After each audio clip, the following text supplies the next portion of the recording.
방마문 동굴이 북쪽에서 발견이 됐는데 거기서 발견된 인골들이 한국 사람들하고 약간 비슷하다고 하면은 네. 한국인의 뿌리가 북방계와 연결이 돼 있는 우리 건가요? 북방계예요? 아니 그러니까 그게 사실은 좀 민감한 수가 있는데 네. 기본적으로 순달랜드에서 올라간 사람들에 의해서 다 한반도 사람들이 이루어져 있다라고 이제 보시면 돼요. 그러니까 우리가 근원적으로 따져 들어가 보면은 다 남쪽에서 올라온 사람들이죠. 자, 그러면 이제 궁금한 게 한반도에 처음 발을 디딘 그 사람들은 누군가? 그러니까 이게 사실은 호모 에렉투스라고 이제 들어보셨? 에렉투스. 예, 호모 에렉투스, 예. 직립형인간. 원인 뭐 이렇게 네. 보통 얘기하죠. 근데 그 호모 에렉투스가 구석기에 살던 사람들이거든요. 네. 그래서 우리 한반도에도 그런 호모 에렉투스가 들어와서 살았는데 이제 사라졌고, 호모 사피엔스가 제일 먼저 한반도에 들어온 시기는 아마 한 3, 4만 년 정도 됐을 것 같은데 그때는 한반도에 사람이 많이 살진 않았고요. 네. 예, 기본적으로 한반도는 그런 수렵 채집민들이 선호하는 공간이 아니었습니다. 왜냐하면 이게 산지로 주로 이루어져 있기 때문에 그 당시 수만 년 전에 수렵 채집민들은 항상 초지를 선호했어요. 초지에서 사냥하고 그 습지에서 물고기 잡고 네, 네. 그런 행동을 하면서 이제 살아갔기 때문에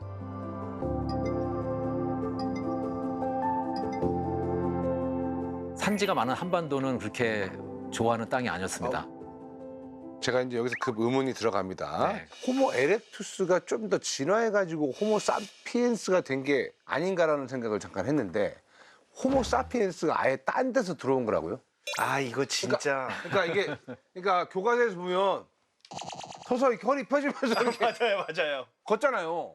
그잖아요. 제가 진화생물학자인데 제가 제일 싫어해서 금지시키고 싶은 사진이 그 사진이거든요. 네.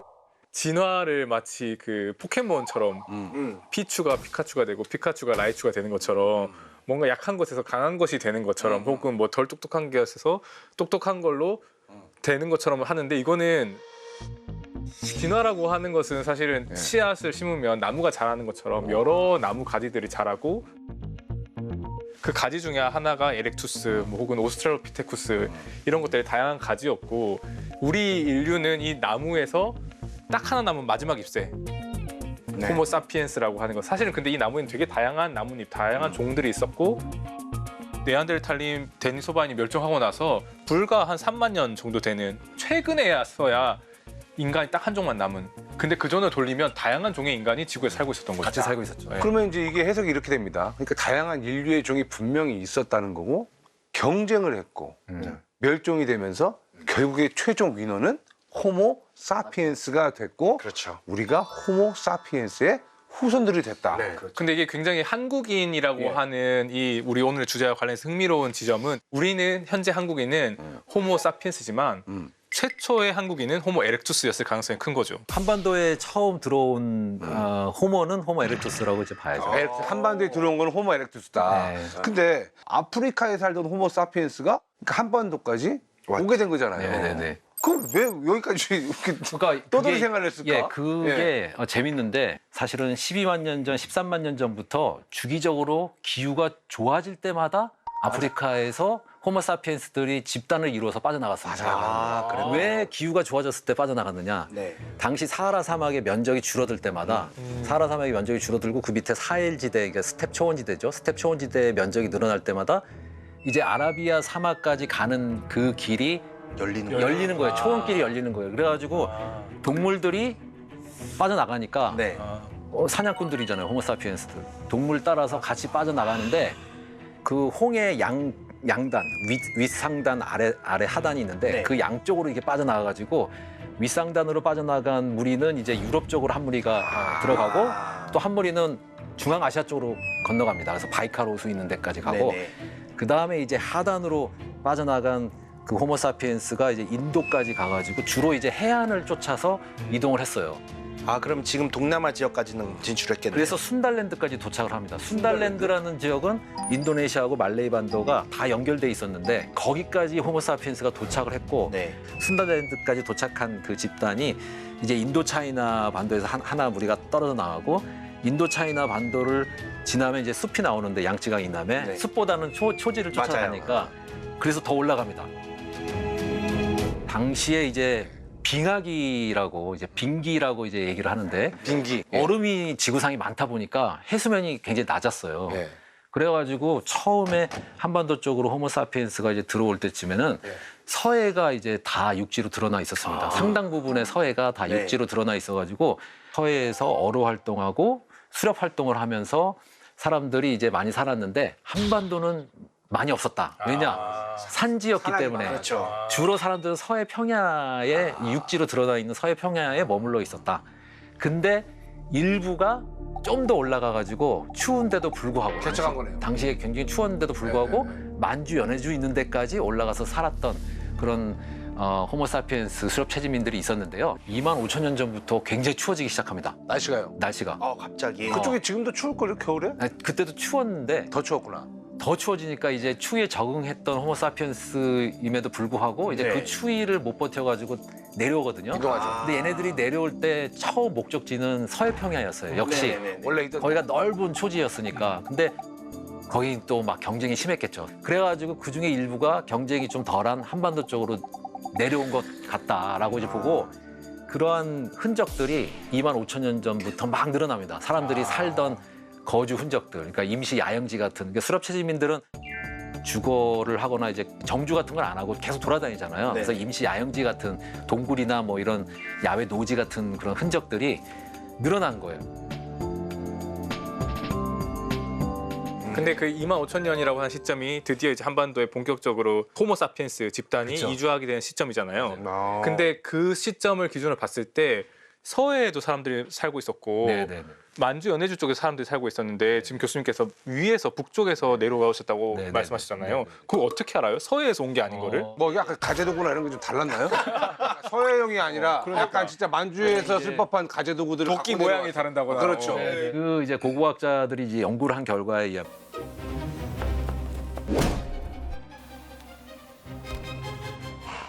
만주 연해주 쪽에 2만 5천 년 전부터 1만 8천 년 전 사이에 그런 주거 흔적이 싹 사라집니다. 2만 5천 사라진다고요? 네. 그러니까 그 전에 2만 5천 년 전 있었는데. 이전에는 되게 이제 막 임시 야영지 이제 터가 흔적들이 있었는데 2만 5천 년 전 이후부터는 그 주거 흔적들이 사라지는 거예요. 근데 대신에 한반도의 주거 흔적이 확 늘어나는 거죠.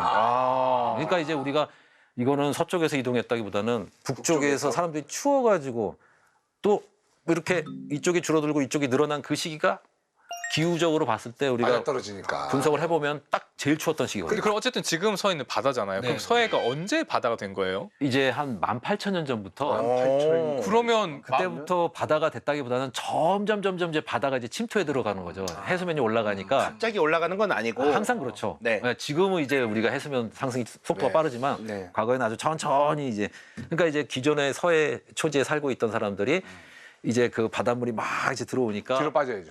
자꾸 뒤로 빠지거나 위로 올라가거나 예. 그 왜 또 위로 올라갔냐면 초지도 기후가 온난수비해지니까 북쪽으로 올라갔습니다. 근데 초지가 중요하죠. 이게 사냥감들도 같이 올라가니까 이제 뭐 호모사피엔스 수렵 체지민들 사냥감 쫓아서 이제 또 북쪽으로 올라갈 수밖에 없었죠. 그러니까 만주에 있던 그 선조들이 서해 쪽으로는 안 간 게 죽을까봐 잘못하면 끼어들고 더 경쟁이 치열해서 죽을 수도 있잖아요. 그렇죠. 전쟁할 수도 있잖아요. 그 중에 일부 좀 평화를 사랑하는 태생이 태생이 갈등을 싫어하는 종족이었어. 평화를 사랑하는 종족이었네. 아프리카에서부터 끊임없이 계속 탐험을 네.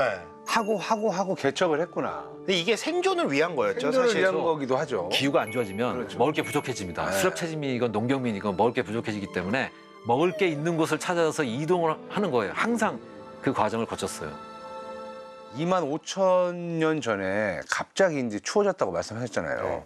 그럼 날씨가 그때 날씨가 어느 정도였을까요? 우리가 2만 5천 년 전에서 1만 8천 년 전 사이를 최종 빙기 최성기라고 해요. 그러니까 마지막 빙기 중에 가장 추웠던 시기라는 뜻이거든요. 영화 제목 같아. 몇 도였을까요? 몇 도였을까? 그러니까 지금 한반도 제가 분석해 보니까 한 지금보다 한 9도 정도 낮았다. 9도요? 평균 구도. 평균. 와, 네. 요즘 저희 온난화 된다 막 2도 되면은 뭐 큰일 난다. 1.5도로 막 막아야 된다 네, 그러는데 네, 네, 네. 9도요? 9도 정도 낮았던 것 같고 저쪽 그린란드는 거의 한 12, 13도 정도, 15도 정도까지도 낮았었던 것 엄청 같고요. 큰 차이인데.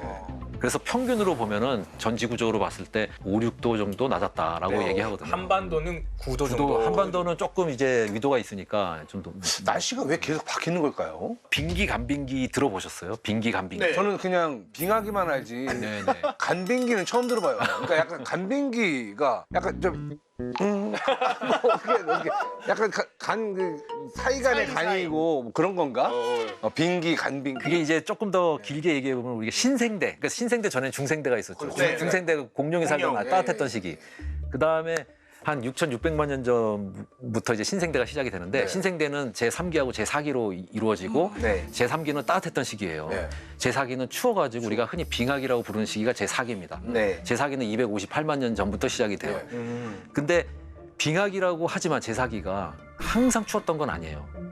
추웠던 시기가 있고 따뜻했던 시기가 있습니다. 빙기가 왔다가 간빙기가 왔다가 빙기가 왔다가 간빙기가 왔다가 그랬어요. 그러니까 빙하기라고 해서 항상 추웠던 건 아니다.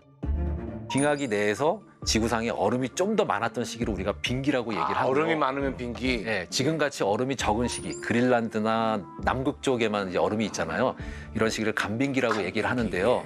그러니까 우리는 얼음하고 같이 살고 있으니까 우리도 지금 빙하기에 살고 있는 거예요. 네. 근데 빙하기 내에서 음. 상대적으로 따뜻한 간빙기에 살고 있다고 말하는 게 제일 정확합니다. 우리는 지금 간빙기에 살고 있구나. 네. 아, 우리가 살고 있는 게 빙하기는 맞네요, 그럼 지금. 그게 빙하기예요. 아이스 에이지죠, 아이스 네, 에이지. 아이스 에이지에 진짜로. 왜냐면 그렇게 생각해 본 적이 한 한 번도 번도 없어요. 없지. 빙하기는 옛날 얘기고 우린 그냥 몰랐어요. 우리는 남극에 빙하 있고 네. 이런 게 되게 지구의 당연한 모습이라 생각하는데 지난 한 1, 2억 년 보면 지구의 빙하라고 하는 게 존재했던 시기가 극히 짧아요. 맞아요. 상대적으로. 그래요? 네. 그러면은 빙하기가 아니었던 시절에는 남극에도 아예 얼음이 남극도 없었고 땅이었죠. 북극은 그냥 다 바다였고 네네. 우리가 그러면 살면서 그런 시절을 볼 수 있을까요? 보면 안 되죠. 보면 안 돼요? 볼 수가 보면 아니 우리는- 얼음이 없다면서 그러면 평화롭고 뭐 많은 초원들이 더 많지 아, 근데- 않았을까? 근데 우리는 다 가셨을 거예요. 아, 해수면이 많이 올라가겠지? 네. 2만 5천 년 전에 네. 사실 그렇게 추웠다고 이제 말씀을 해주셨잖아요. 네. 근데 한반도에 온 이 호모 사피엔스 분들은 그러면 어떻게 살아남았냐? 뭐 예를 들어서 뭐 다운이라든가 이런 뭐 그런 다운 자켓 이런 게 없었을 거 아니에요, 그죠? 네네. 그러니까 이제 바느질 기술이 이제 한 3, 4만 년, 한 수만 년 전에 이제 바느질이요. 혁신이죠. 그런 혁신이 그쵸, 나타나면서 옷을 가죽을 붙여야 되니까. 네. 그 바느질을 할 수 있느냐 없느냐 이게 굉장히 중요하고요. 네. 바늘에 이제 구멍을 언제부터 뚫었느냐가 또 중요하거든요. 네. 왜냐하면은 구멍이 없이 그냥 바늘하고 이제 실을 연결해가지고 뭘 이렇게 만든다는 건 너무 어렵잖아요. 맞아요. 근데 바늘에 구멍을 뚫어가지고 이제 옷을 만들기 시작하면서 그때부터 이 사람들의 이동 그 경로, 이동 길이가 훨씬 길어졌다 이런 얘기도 있어요. 네, 그러니까 바늘이 굉장히 중요했다라고 얘기를 하고요. 그 다음에 이제 만주 연해주 쪽에 있던 사람들 원래 이제 추위에 이제 적응을 하다 보니까 유전적인 변화가 일어났는데 그 중에 하나가 모유에서 비타민 D의 생산량이 늘어납니다. 그래서 모유에서요. 예, 모유에서 햇빛량이 부족해지니까 그걸 이제 극복하기 위해서 모유에서 비타민 D의 생산량이 늘어나는 거예요. 그런 돌연변이 유전자가 나타나면서 그 돌연변이 유전자가 이제 자연 선택이 된 거고 그걸 갖고 있는 개체들이 이제 유리하니까 얘네들이 이제 확장을 하게 돼가지고 근데 그 비타민 D를 누가 맛을 본 적도 없을 거 어떻게 알아요, 그거를? 동아시아인이 다 그 유전자 갖고 있습니다. 저쪽은 아니죠. 유럽은 아니죠. 유럽엔 없고 진짜? 네, 그 유전자를 동아시아인은 다 갖고 있어요. 그래서 그렇게 말씀해 주셔야지 제가 이해를 하지. 아, 예, 아니 예, 예, 옛날에 그 호모사피엔스 그 모유를 누가 맛본 적도 없는데 어떻게 하냐? 그러면은 지금 우리를 분석을 해봐도 나오죠. 그 아까 말씀해주셨던 유전자가 거꾸로잖아요. 우리가 현재 그런 차이를 보고 과거를 재구성하는 거에 더 가까운 거죠. 신기합니다. 그래가지고 그게 이제 그 유전자가 생기면서 네. 부수적으로 다른 변화도 같이 일어나거든요. 궁금합니다. 신체적인 변화. 이빨에 네. 동아시아인 이빨은 동아시아인. 앞니 뒤쪽을 보면 이렇게 쑥 패여 있어요. 삽 모양이라고. 예, 맞아요. 예. 파였죠. 예. 있어요. 거의 자꾸 껌 같은 거 들러붙고 막 그런데. 맞아. 이렇게 돼 있죠. 이렇게 약간 이렇게 돼 있잖아요. 네, 이렇게 돼 있어요. 다 그런 게 아니에요? 네네. 우리만 그래요? 유럽 사람들은 판판해요. 유럽인들은 안 그래요? 네. 동아시아인만 이렇게 쑥 파져 있습니다. 그래서 근데 그게 뭐 자연 선택이 된 건 아니고 그 유전자 아까 이제 모유의 비타민 D를 많이 생산하는 그 유전자가 이제 새로 선택이 되면서 부수적으로 그런 변화가 생겼다라고 얘기를 하더라고요. 그러니까 연관 그래요? 선택. 아, 네네네. 2만 5천 년 전에 생긴 유전자 변이가 어쨌건 지금 지금까지 나한테 이어져 있는 거죠. 이어져. 나한테 있는 거예요. 네. 그러면 한반도에 온 호모 사피엔스 있잖아요. 그분들이 그러면 우리의 조상이네. 그죠? 재밌는 거는 이 사람들이 계속 살진 않고 18,000년 전부터 다시 온난 수변해지니까 네. 아까 제가 서해가 바닷물에 잠기기 시작했다고 그랬잖아요. 그렇죠. 18,000년 그래서 전부터. 뒤로 빠져가지고. 그러니까 초지가 또 따뜻해지니까 초지는 북쪽으로 올라가고 네. 동물들도 따라서 올라가고 네. 그러니까 대부분의 동아시아의 수렵차지민들이 초지를 따라서 북상을 했어요. 다시 그냥 위로 올라갔어요? 다시 위로 올라갔어요. 왜 아래도 어차피 초지일 텐데 왜? 아니죠. 숲으로 변해갔습니다. 네, 숲으로 변해가든가 바닷물에 잠기던가. 그러니까 이제 주변의 환경이 달라지니까 초지에서 살던 사람들이 초지를 쫓아서 이제 이동을 했고 그렇군요. 근데 한반도에 들어온 사람들은 그 초지를 버리고 산악 지형으로 온 사람들 아니에요? 그러니까요. 왜 네. 따라 올라가요, 같이? 그러니까 그게 핵심인데 이제 한반도에 이제 살 수도 있었을 것 같아요. 따뜻해지면 더 좋죠. 네. 산지에서 따뜻해지면 더 좋을 것 같은데 산도 개간하고. 근데 아이고 이제 산 그 나무 토가 해가지고 통나무집 짓고. 그러니까요. 그게 이제 고고학자분들이 이제 생각하는 거고 저도 이제 비슷하게 생각하는 건데 네트워크가 중요했을 것이다. 네트워크. 예. 왜냐하면 수렵체진민들도 기본적으로 집단의 인구수가 많아야 거기서 뭔가 혁신이 일어나고 문화의 발전이 일어나잖아요. 소통도 하고. 그래가지고 서해 평야에 큰 집단이 있었던 거예요. 근데 얘네들이 전체적으로 다 올라가니까 한반도의 이 소집단은 어디 이제 선진 문화를 받을 그 경로가 사라진 거죠. 네. 그러니까 이제 여기 있을까 말까 머무를까 말까 그런 고민을 하다가 아무래도 안 되겠다. 올라가는 게 낫겠다 해가지고 연해주 만주 쪽으로 다시 올라간 겁니다. 합류를 했구나. 네트워크가 아마 크게 영향을 미쳤을 것이다라고 다시 이제 한번 봅니다. 버려졌구나. 그럼 우리의 그 조상님들이 지금 호모사피엔스가 아닐 수도 있다는 생각이 드네요. 다시 비었으니까 비었네요? 예. 그 사람들하고는 직접적인 연관은 없는 거죠. 이제. 근데 그 혹시 네트워크라고 하는 게 되게 흥미로운 것 같은데 네네. 산삼 이렇게 갖다 바치고 저기 서해 초지에서 식량 가져오고 네트워크라고 하는 실체가 그런 것보다는 네. 뭔가 이제 교류를 하면서 이제 큰 집단이 있고 작은 집단이 있으면 작은 집단에서 계속 이제 큰 집단한테서 뭔가를 얻으려고 했을 것 같아요. 여러 가지 기술 같은 거 있잖아요. 산업 쓸 수 네. 있죠. 아. 산업 그 스파이. 흑요석이라는 게 있습니다. 흑요석이요? 이렇게 흑요석. 잘게 쪼개지는. 그 흑요석이 사실은 굉장히 중요한 그 도구였거든요. 네. 그러니까 그 흑요석 기술도 한반도에 살고 있던 사람들이 큰 집단으로부터 그 기술을 전수받은 거거든요. 이 사람들이 직접 자기네들이 그때 발견했다기보다는 당시 때 약간 비브라늄 같은 거였겠네요. 그렇죠, 그렇죠. 그게 귀한 거. 그런 혁신이나 문화의 발전이나 이런 것들은 인구가 많은 집단에서 일어날 수밖에 없습니다. 그렇죠. 기본적으로 사람 수가 그런 많으니까. 거죠. 네. 그러니까 이제 그런 인구수가 많은 집단에 가까이 있는 게 유리한 거예요. 엄혹한 그 추위를 버텨서 살아남으려면. 그러니까 이제 순간 절대적이네, 고민을 절대적. 하다가 네. 큰 같이 집단이 가야지. 다 위쪽으로 올라가니까 우리도 올라가자 해서 올라갔을 우리는 거예요. 왜냐면 이 소규모로는 이곳에 살 수가 없다. 저 큰 집단도 올라가는데 우리가 여기 남겠다고 이걸 먹겠다고 이런 모험 안 하죠. 그렇죠. 그래서 이제 같이 올라간 건데 그러면 이분들은 어떻게 보면 한반도의 우리 조상은 아닙니다. 그냥 여행자. 잠시 들렀던 사람. 나그네. 게스트. 게스트. 네네네. 자 그러면은 교수님 한반도에 어쨌든 우리가 지금 살고 있잖아요. 그럼 한반도에 온 우리 조상은 도대체 누구냐는 그러니까 겁니다. 지금까지 이어지고 있는 그때의 조상. 네네네. 누굴까요? 그러니까 이제 18,000년 전에 이제 올라가기 시작해가지고 한반도가 비었는데 네. 우리가 11,700년 전부터 이제 홀로세가 시작이 됐다고 그래요. 홀로세? 홀로세가 지금의 간빙기입니다. 지금 간빙기 이름이 홀로세예요. 예, 홀로세. 우리가 살고 있는 이 간빙기를 홀로세라고 지금의 부르는데 간빙기. 네. 그러니까 11,700년 전부터 따뜻해졌어요. 네. 근데 이제 11,700년 전부터 지금까지 쭉 따뜻했던 것만은 아니고 그렇진 않겠죠. 예. 주기적으로 추위가 찾아왔어요. 하나는 이제 연렴순환이라고 북대서양 쪽에 연렴순환. 연렴순환? 혹시 영화 투마로우 보셨어요? 예. 투마로우에서 어떻게 돼요? 갑자기 확 추워지죠. 그거 확 추워지죠. 그 왜 시작됐는지 보셨어요? 기억나세요? 아니 기억 못 나. 대서양에 네. 해류가 크게 도는 이 팔자로 도는 게 있어요. 네. 그게 멈춰요. 그러면서 갑자기 빙하기가 오는 거예요. 근데 왜 순식간에 빙하기가 오지 멈추면? 그 해류가 열을 전달을 해요. 전 지구에 열을 전달을 하는 아주 해류가? 네, 중요한 역할을 해야 되는데 그 열 전달이 안 되는 거죠.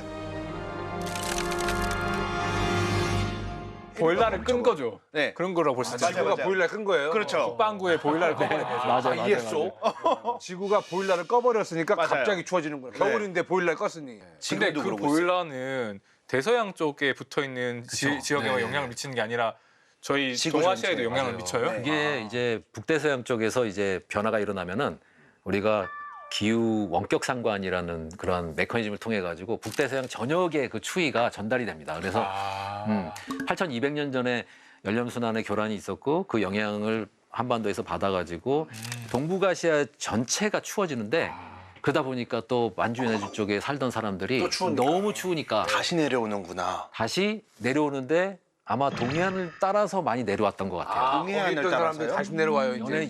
연해주 쪽에 있던 사람들이 주로 동해안을 따라서 내려왔고 그때 처음 한반도에 토기가 전달이 됩니다. 이제 어느 정도 그쪽도 그렇군요. 저장이라든가 뭐 이런 기술을 그렇죠. 또 한 어느 정도 이제 다 같이 하고 있다가 내려왔는데 갑자기 못 보던 막 이런 토기들이 발견됐네 하면서 이제 알게 되는 거군요. 그러면 지금 그 8,200년 전에 들어온 사람과 그 전에 만 몇천 년 전이었죠? 12,000년.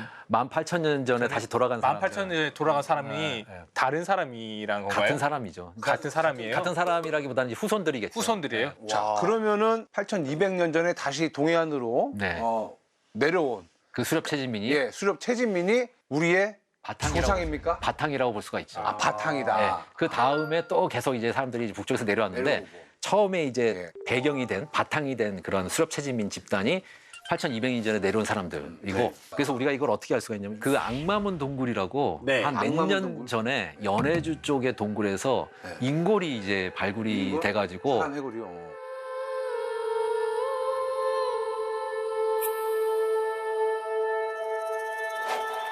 이거 되게 유명한 그 에피소드. 인골 그러니까 네. 옛날 사람들의 이제 뼈죠. 근데 이름이 왜 악마문 동굴이에요? 진짜 데빌스 게이트예요? 동굴 사진을 보면은 약간 좀 무슨세요? 지옥으로 가는 문. 그러니까 약간 그런 느낌? 네, 던전 들어가는 헬게이트. 헬게이트. 거기 들어온 해골이 있어. 그럼 네. 진짜 해골이 발견된 거죠. 헬게이트 같겠네. 그래가지고 그걸 이제 분석을 했더니 악마문 동굴 그 주변의 원주민들하고 이제 물론 제일 가깝겠죠. 현대인들 이제 다 비교했을 때. 근데 그 다음으로 가까운 집단이 한국 사람입니다. 우리 조상들이네. 그러니까 이제 악마문 동굴 주변의 원주민을 제외하면은 지금 현대인 가운데서는 한국인하고 제일 가깝다. 그러니까 결국은 악마문 동굴 그 인골의 연대가 한 7,700년 전 걸로 나왔거든요. 그러니까 이제 8,200년 전에 추위를 피해서 내려온 사람이 있었고 동해안에 남아 있는 사람이 있었구나. 또 남아있던 사람들이 있었던 거죠. 나는 안 내려갈래. 난 여기서 살 거야. 그리고 남아있던 사람들이 있었죠. 그 남아있던 사람들의 후손이 이제 7,700년에 살다가 이제 인골을 남겼고 그거를 이제 현대인이 분석을 해가지고 나온 거죠. 결과가. 근데 이게 옛날 날씨잖아요. 네네. 기온이 몇 도였는지, 네. 몇 도가 올라가고 내려갔는지. 이걸 지금 자신 있게 말씀을 하시는데. 맞아요.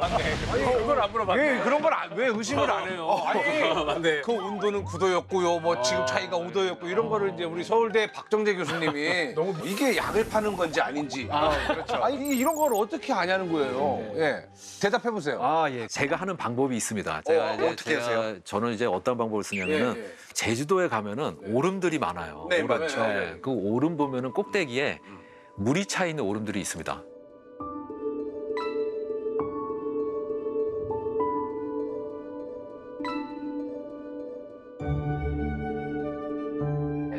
막 보통은- 약간 백록담처럼요? 네네네. 아. 보통은 물이 없는 오름이 대부분인데 물이 차 있는 오름이 있고 그 물이 차 있는 오름 밑에는 퇴적물이 쌓여 있어요. 그렇겠죠. 네, 네. 퇴적물이 한 4, 5m, 6, 7m 막 이렇게 두껍게 쌓여 있습니다. 그거를 이제 기구를 사용해가지고 뽑아 올리는 거예요. 이렇게 길쭉하게 한 4, 5m짜리 퇴적물이 나오면 퇴적물에서 이제 제가 이제 찾고자 하는 게 화분이라는 겁니다. 꽃가루. 꽃가루요? 온도가 어느 정도 되는 지역에서 어떠한 꽃가루들이 나오는지 네. 그거를 이제 막 이제 모아가지고 모델을 하나 만드는 거예요. 네. 그래서 뭐 참나무가 많이 나왔을 때는 기후가 온난수빈했을 것이다라고 이제 가정하고 이제 보고 소나무가 많이 나오면 기후가 뭐 좀 건조했을 것이다라고 이제 보고 그런 식으로 이제 하나하나 다 분석을 꽃가루의 해서. 예. 비율을 갖고 과거의 기후 변화를 복원을 합니다.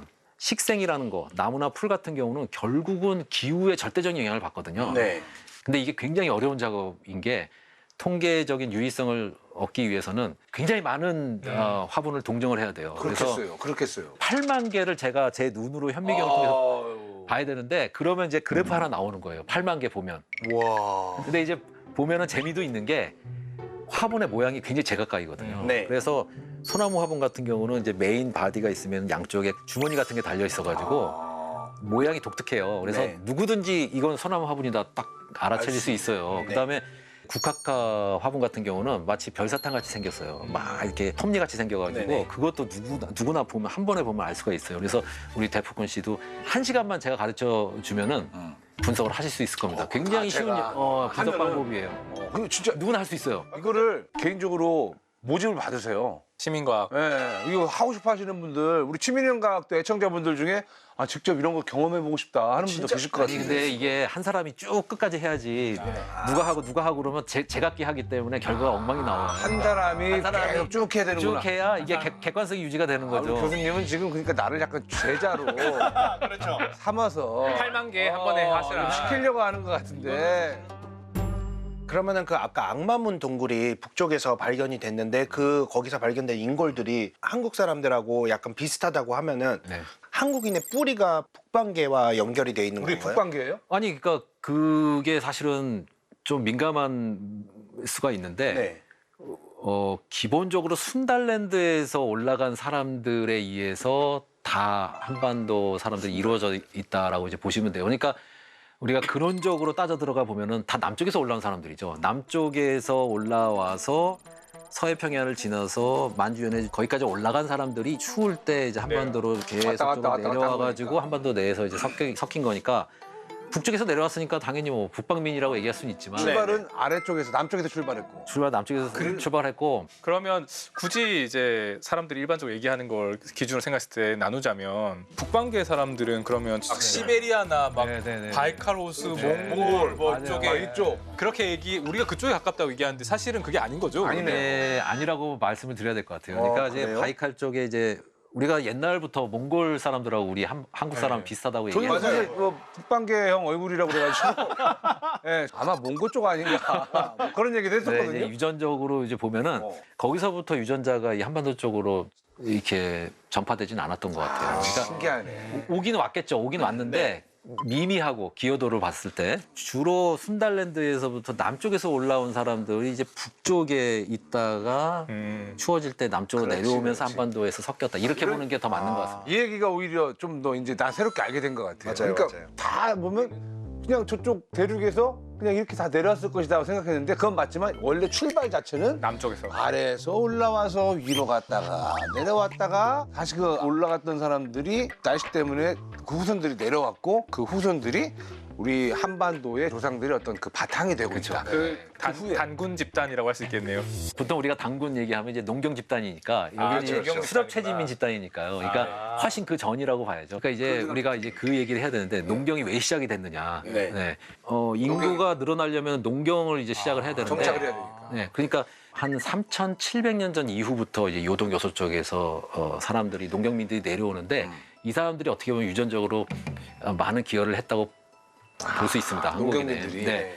그래서 3,700년 전 내려오고 또 3,200년 전 내려오고 2,800년 전 내려오고 2,300년 전 내려오고 이렇게 좀 주기적으로 요동 요소 쪽에 있던 사람들이 내려왔는데 대략 한 500년 주기로. 그것도 뭐 기후 500년. 저는 그렇게 생각해요. 농경은 사실은 기후에 절대적으로 영향을 받잖아요. 그럴 수밖에 없죠. 조금이라도 남쪽으로 내려와야 생산성을 높일 수 있으니까 네. 기후가 안 좋아졌을 때. 그러니까 이제 이쪽에 요동 요소 쪽에 있던 사람들이 이제 주기적으로 기후가 안 좋아질 때마다 내려오고 해서 한반도 내에서 섞인 게 이제 우리의 조상들이라고 이제 볼 수가 있고 기본적으로 요동 요소 쪽에 있던 사람들도 마찬가지예요. 여기도 중국에 보면은 아무르강이 있고 그다음에 요하강이 있고 네. 밑에 황하강이 있고 또 밑에 양쯔강이 있는데 이러한 큰 강 주변에 농경민들이 이제 살고 있다가 기후가 안 좋아질 때 여기 네 집단이 막 섞여요 또. 기후가 안 좋아지면 먹을 게 부족하기 때문에 움직여야 되거든요. 네. 그 와중에 막 섞여요. 만나는구나. 네, 만나고 섞이고 그 중에 일부가 이제 요동 요소 쪽에 있다가 요동 요소 쪽에 있던 사람들이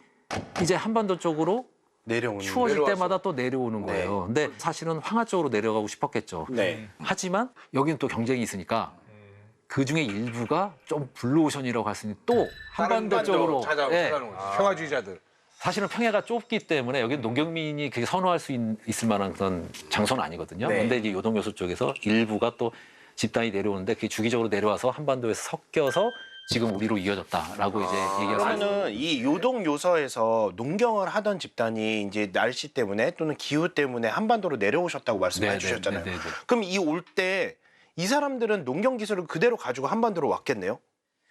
그렇죠. 네. 그러니까 저는 계속 얘기를 들으면서 교수님께서 안 좋아하실지 모르겠지만 그 악마문 쪽이 웅녀 집단이고 요동 요소 집단이 단군 집단이어서 이거의 결합으로 한국인이 태어난 건가? 네네네. 비슷한 것 같아요. 그러시구나. 진짜로? 그렇게 얘기하시는 분들도 있어요. 왜냐면 요동 요소가 농경이고 단군이 그 농경 상징이고 웅녀는 네네네. 그런 토템 수렵 채집 토템 원주민의 지역이 다 그래요. 그러니까 수렵 채집민이 있는 공간에 네. 농경민들이 들어와서 농경민은 인구가 빠르게 늘기 때문에 농경민 집단은 계속 퍼져나가게 돼 있습니다. 네. 원래 그 지역에 한 곳에 못 머물러요. 그렇죠. 경쟁이 심하기 때문에. 네. 그래서 퍼져나가면 기존의 수렵 채집민이 살고 있는 그런 공간으로 가게 돼 있어요. 그럼 만나겠죠. 네. 만나면 농경민이 훨씬 인구가 많기 때문에 결국 수렵 채집민이 못 이겨요. 네. 1대1로 붙으면 싸움에서는 이기겠지만 그렇죠. 인구수로 밀어붙이기 때문에 결국 수렵 채집민이 잡혀 먹습니다. 근데 오늘 이제 말씀을 들어보니 우리가 항상 이제 뭐 한민족 이러지 않습니까? 마늘의 민족이고 곰이 마늘이랑 쑥만 먹고 맞아. 100일을 버텨가지고 만들어진 그런 단일 민족 한민족 아니냐. 네. 아이들도 지금 사실 그렇게 생각하는 친구들도 많을 거요. 네. 근데 오늘 이제 말씀을 들어보니 한민족이라는 단어를 쓸 수 있는 그 시기가 언제부터일까요? 그러니까 이제 계속적으로 사람들이 집단이 이동을 하면서 막 섞였는데 네. 그게 한 4세기 정도까지는 활발하게 이루어지다가 네. 4세기 정도 지나게 되면 이제 삼국이 이제 안정이 되면서 삼국시대 고구려백제 고구려백제 신라가 신라. 안정이 되고 삼국이 정립이 되면서 네. 그때부터는 아주 큰 이주나 이런 거는 없어져요. 그러니까 그때부터는 우리가 어떻게 보면은 단일 민족이다라고 얘기해도 뭐 틀리진 않은 것 같아요.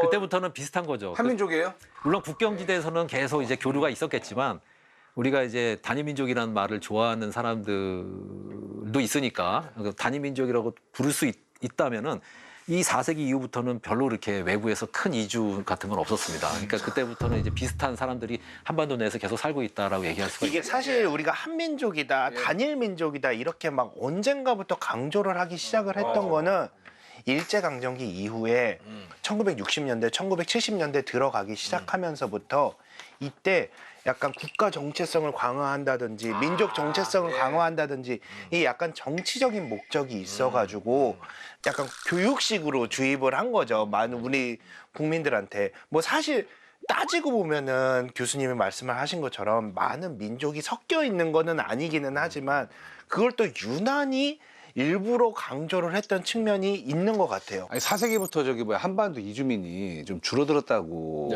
하셨는데 이유는 뭘까요? 그러니까 그게 이제 삼국이 정립이 되면서 국경이 이제 어느 정도 형성이 되고 국경이 울타리가 생겨가지고 그렇죠. 이제 울타리가 생기면서 넘으면 안 이제 되지. 그러니까 이제 뭐 백제가 망하거나 그럴 때 이제 뭐 이제 백제인들이 이제 일본으로 많이 넘어가긴 했습니다만은 그런 일시적인 이벤트 말고는 사실은 외부에서 들어오거나 밖으로 빠져나가거나 이런 게 줄어들었다는 얘기죠. 쉽지 않아졌다. 체계가 어느 정도 잡히고 네, 근데 그럼에도 불구하고 농경민 같은 경우는 기후가 변화할 때 네. 결국은 기후에 많은 영향을 받기 때문에 좀 더 농경을 하기 좋은 곳을 찾아서 이주를 하게 되는데 네. 나라가 정립이 되고 이제 국경 같은 게 형성이 되면은 움직이기가 힘들어지잖아요. 그렇죠. 네, 그러니까 이제 정주를 하고 웬만해서는 못 움직이니까 여러 가지 이제 적응 대책을 강구했겠죠. 그 중에 하나가 이제 김해의 벽골제라는 그런 수리 시설이 있는데 굉장히 거대합니다. 이 벽골제라는 게. 언제쯤 지어진 걸로 추정되는 거예요? 기원 후 330년. 330년. 그렇게 옛날에 거대한 수리 시설을 만든 거예요, 사람들이. 그러니까 이제 자연을 조작하기 시작했다. 그때부터. 네, 그러니까 그 전에는 자연에 휘둘렸다고 한다면. 비가 오면 비가 오는 만큼 그렇죠. 뭐 그래서 그런 식으로 기후가 안 좋아지면 움직여서 피하자 뭐 이런 형태로 갔다고 한다면 한 4세기 정도부터 이러한 기후 변화에 직접적으로 대응을 하는 과정에서 자연을 막 변형시키고 그러한 변화가 이제 한반도에서는 아마 본격화됐다기보다는 이제 기후에 맞섰다기보다는 조짐이 보이기 시작했다. 조짐이. 그렇게 말씀드릴 수 있습니다. 기후에 일방적으로 때려 맞다가 이제 맞서는 건 아니지만 맞서는 정도로 이제 가려고 하는 거죠. 그렇죠. 그때부터. 어느 정도는 이제 우리도 대응을 하고 싶다. 그렇죠. 맞서고 싶다. 네, 도망가는 거 이제 그만하겠다. 아, 재밌네요. 네, 그런 식으로 이제 가지 않았을까 싶어요. 이게 인류의 역사 같은 게 왜냐면 우리가 처음에 이야기 시작했을 때 이제 아프리카에서 호모사피엔스가 진화해가지고 이렇게 나온 것부터 시작했잖아요. 근데 나올 때도 그냥 나오지 않고 레반트 지역에서 네안데르탈이나 유전자를 섞었잖아요. 맞아요. 네. 섞었고 와서 순달랜드에서 데니소바인들이랑 섞었잖아요. 그렇게 해서 또 어쩌면 알지 못하는 또 화석 인류랑 더 섞일 수도 있는 건데 그렇게 해서 섞이면서 왔고 와서도 끊임없이 섞었는데 그 섞이게 하는 원동력이 기후에서 왔다라고 저는 하는 그렇게 게, 생각합니다. 그러면 전 세계에 기후 난민 아닌 사람이 없어요. 그렇다고 그죠? 봐야죠. 예, 왜냐하면 기후에 따라서 모두가 다 움직였기 때문에 전 세계 사람들도 다 기후 난민의 후예다. 네, 라고 길게 볼 수도 보면 있는 그럴 거예요. 거예요. 예. 기후의 영향을 안 받은 그런 집단은 없었을 거라고 생각합니다. 이러다가도 말 그대로 기후 위기가 오고 네. 갑자기 기후가 바뀌어버리면 또 우리는 떠나게 될걸요? 그렇지 않아요? 저는 그렇게 생각해요. 그러면 이제 원래 원초대로 가는 것 같아요. 그냥 빨리 따뜻한 데로 가야겠다. 이렇게 되지 않을까? 근데 국경이 있는데 어떻게 움직여요? 제발요. 플리즈. 플리즈. 한국인의 역사를 생각해봤을 때는 한반도 역사를 생각했을 때는 우리가 어디로 가는 것보다 계속해서 위에서 내려오는 거를 지금까지는 그랬는데. 네, 신경을 써야 되는 거죠. 그러니까 우리가 기후 난민이 되는 걸 수도 있지만 기후 난민들이 또 몰려올 수도 있는 거잖아요. 기후 난민들이 남쪽에서 한반도 쪽으로 들어오려고 할 수는 있죠, 나중에. 남쪽에서 사실은 기온이 올라가고 해수면이 상승하게 되면은 살 곳을 잃는 사람들이 늘어날 거거든요. 이런 사람들이 이제 북쪽으로 계속 올라오려고 할 텐데 이게 과거도 그랬지만 이게 도미노 같이 이주의 흐름이 생기거든요. 여기서 한꺼번에 뭐 저쪽 인도네시아에서 한국으로 들어오는 게 아니고 움직이면은 기존에 있던 사람들이 그 갈등을 피해서 또 위로 올라오고 또 위로 올라오고 이렇게 하다가 한반도 쪽까지 들어오려고 할 수가 있는 거죠. 지금 추세라고 한다면은 약간 거의 한 2100년 이럴 때 되면은 뭐 부산이라든지 지금 인천이라든지 해안가 항구 도시들이 있잖아요. 지금 다 잠기고 한반도 지형이 완전히 변한다고 하거든요.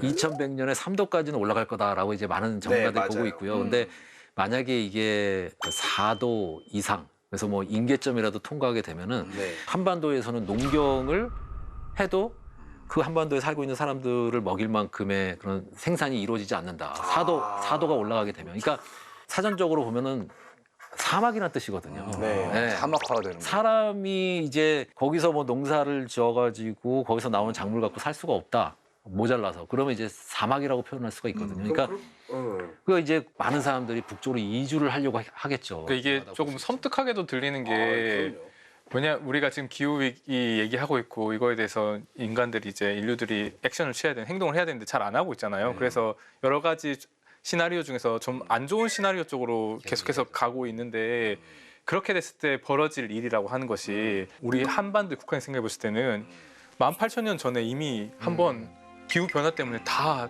버리고 올라갔던 적이 있잖아요. 아 그게 우리나 우리 후손들에게 벌어질 수도 있는 일이라 생각하면 좀 끔찍하고 뭔가 잘 됐으면 인류가 정신 차리고 넷제로도 하고 했으면 좋겠네요. 그래서 우리 후손들은 기후 난민이 되지 않게 우리가 좀 잘 신경 써야겠구나라는 그런 생각도 듭니다. 그죠? 예, 이렇게 어떻게 보면 되게 아름답게 또 정착을 했잖아요. 맞아요. 예, 참 난민 활동을 하다가 이렇게 아름다운 곳에서 아름답게 정착을 했으니까 이 좋은 땅을 계속해서 후손들한테 유지할 수 있게 만들어주는 것도 우리의 어떤 역할이지 않나라는 생각을 하고 아주 있습니다. 훌륭한 마무리입니다. 네, 좋습니다. 너무 괜찮은 마무리. 예.